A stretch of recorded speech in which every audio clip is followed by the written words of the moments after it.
I'm Ann Tyler Conradi. Welcome to Yurtopia, Wimberley. If you're watching this video, it probably means that you have booked Sasha for staying here, and I'm going to give you a little walkthrough tour to show you some amenities. Come on in.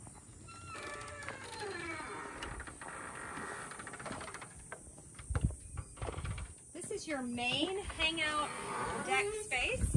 You have everything behind the fence that is private for you. So you have the kitchen, bathroom, hot tub, fire pit, and yurt all together with a rooftop deck up above.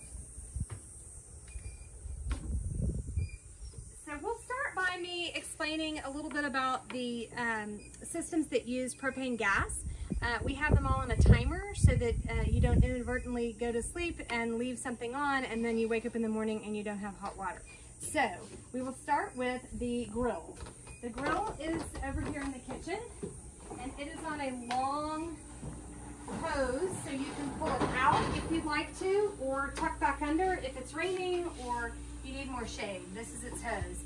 It's turned on by first turning on this timer, and it'll go for I think as many as 3 hours, and then it'll rotate off, and then you turn the timer and then the valve, and then you come over here and you use the lighter to light the burner as you normally would.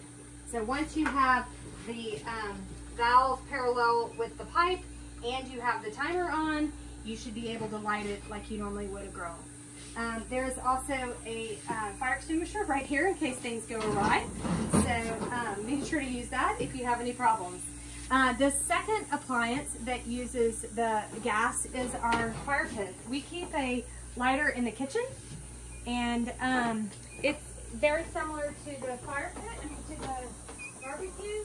It has the same timer and the same valve, and you turn the valve parallel to the pipe, and then you use your lighter to start your fire. And again, it'll run for 3 hours.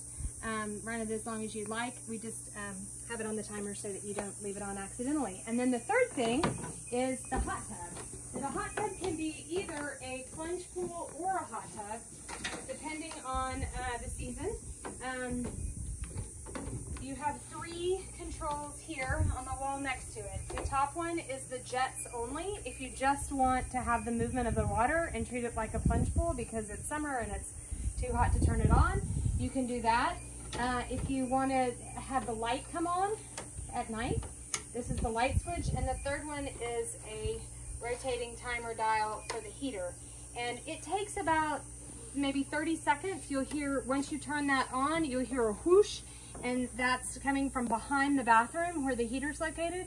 You know the heater's kicked in, and then it takes maybe 30 minutes to really heat up the pool, depending on the season. These pools are all set up on a sand filter like a normal swimming pool would be, and so they do have jets that are running periodically as well. So if it's running and you didn't turn the jets only on, it's just doing its filtering thing and you can leave it be. And then next to the hot tub is our TV. We have a Roku TV that has a remote in the pocket in the back side right here. And the Roku TV comes equipped with dozens of apps. There's 4 that are here on the remote. The volume is up and down right here. And the TV itself, once you log in, you can log into a number of different other apps that aren't listed here, Apple TV and Amazon Prime, etc., etc.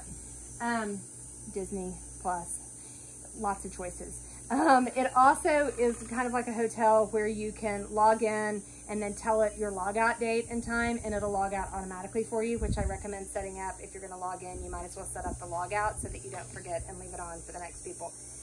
And then it goes back behind here and it's covered.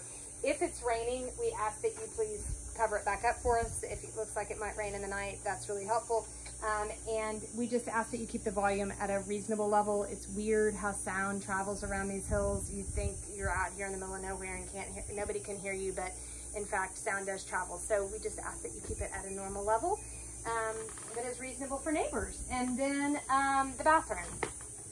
Right through here, you have an outdoor shower experience that's covered, but still rustic and outdoorsy, open to the elements. You have a hair dryer and makeup towel and toilet. In the winter, we have a little heater, that space heater that we put in the bathrooms to try to take the edge off the cold. And there are hooks for towels behind this sliding door.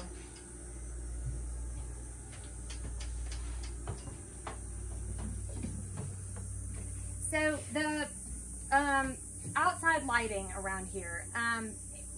Wimberley is a dark sky approved city, which means it gets very dark, which is awesome. We have beautiful stargazing, but it also means it's very dark.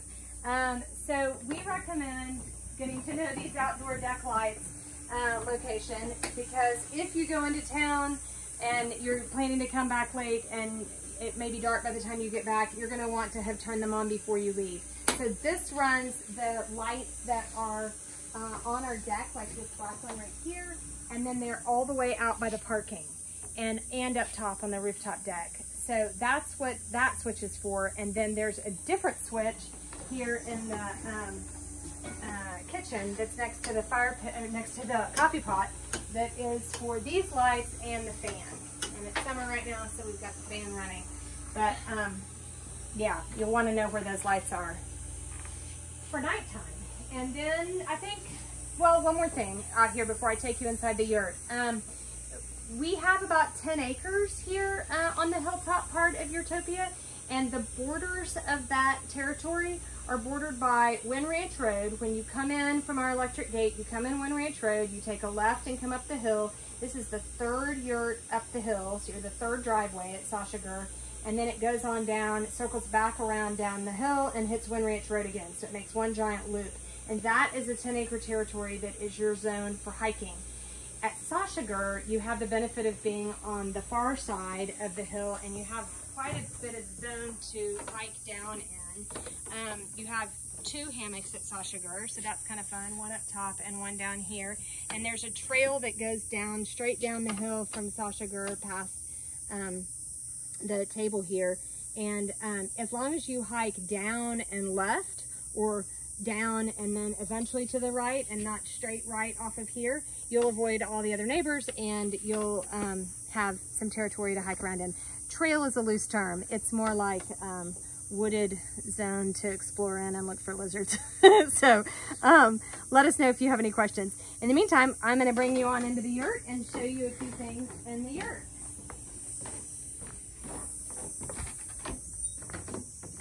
These are the goat doors. Keep off the goats. If you're in Mongolia, we don't have goats here. So these yurts are all handmade in Mongolia by an extended family that works together, and they strip the wood. It's Siberian pine, and they have camel hide that holds the lattice together, and horsehair rope, and then they're insulated with a layer of sheep's wool, which keeps the air in the summer and the heat in the winter. So they're very well insulated, amazingly enough. So the main thing to know in here is how to use the air and the heat. These are called mini splits, and they're pretty simple to use. We have a remote that will be either on the wall or floating around somewhere in the yurt when you arrive, and there are several buttons that you need to know. The fan button, the mode button, and the temperature up and down. So the mode right now is set on automatic. I could put it on air conditioning and it would give me a snowflake, or this is some sort of a pull the water out of the air. That's a fan, and this is the heater. And then that's back to automatic. In order for it to stick as an actual command, it needs to beep like that. So you point it fairly close to the unit, let it beep, and then you know it's gotten your signal that you've changed the temperature, or you've changed the mode, or you've changed the fan. Right now it's on auto fan, so it's just trying to keep the temperature at 72 degrees. They work really well. If you have any problems with it, let us know. We're happy to come troubleshoot for you. Other than that, we have a little desk in here with a guidebook where we have some information on different things that you can do in Wimberley. My books are falling down. And some books to read if you want. We love it when we get your feedback. So if you want to fill out we have a survey that you can fill out, and we have a guest book that we love for you to sign. So there's also towels and extra blankets for if you want them outside, up on the rooftop deck, for example, at night or something like that. So that's about it. Checkout is at 11. And we just ask that you do your dishes and maybe clean up coffee grounds, anything like that that you have in the kitchen. Be sure to obviously to empty the fridge, take all of your stuff with you, and you can leave the sheets, leave the towels be. Our housekeeping crew will come in, and that's it. We hope you have safe travels home, and we thank you for booking with us and hope that you rebook again.